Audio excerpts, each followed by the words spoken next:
Because of the large association between ear and renal malformations, renal ultrasound should be performed in children with ear anomalies, accompanied by any of the following: other known organ malformations, family history of deafness and auricular and/or renal malformation, maternal history of gestational diabetes mellitus. Otherwise, if you have a newborn with isolated pits or sinuses in the ear, you do not have to order a renal ultrasound. Otalgia or ear pain.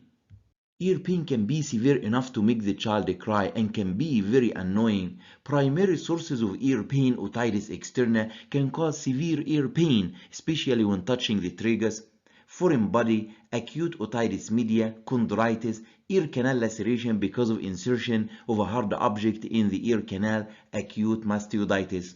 Ear pain can be referred from other areas, for example, temporomandibular joint, laryngeal infection, deep neck space infection, cervical spine disorders. After tonsillectomy is very common.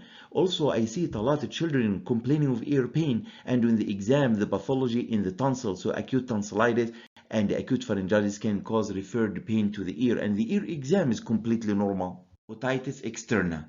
It is inflammation of the external auditory canal. The most common bacteria is Pseudomonas aeruginosa from swimming pools, very common, followed by Staphylococcus bacteria or fungal infections. Otitis externa can be extremely painful, especially when touching the ears. Pain and tenderness can be exacerbated with tracheal pressure and pulling pinna. The child typically will resist the exam. The ear canal will be erythematous and edematous, sometimes hard to see even the tympanic membrane, full of debris, and may present with malodorous otorrhea, especially in cases of fungal infection. Treatment of otitis externa: pain control and anti-inflammatories, for example, ibuprofen. Topical ear drops covering for Pseudomonas aeruginosa, for example, ofloxacin or ciprofloxacin. Keep ears dry with water precautions. No swimming until no more ear pain. Use earplugs when swimming.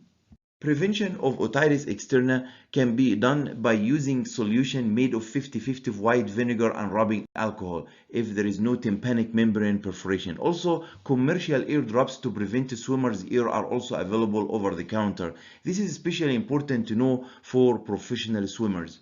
Indications for ENT referral in cases of otitis externa: significant debris in the ear canal. This will require debridement. If unable to visualize the tympanic membrane due to canal edema, patient will require a temporary ear wick.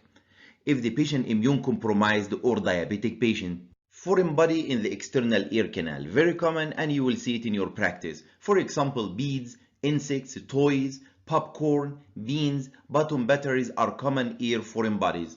Clinical presentation: drainage from the ear, cough, pain, pruritus, or a child pulling at ear, or incidentally noted during exam.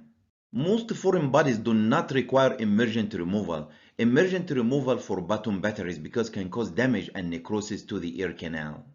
When to refer to ENT in cases of foreign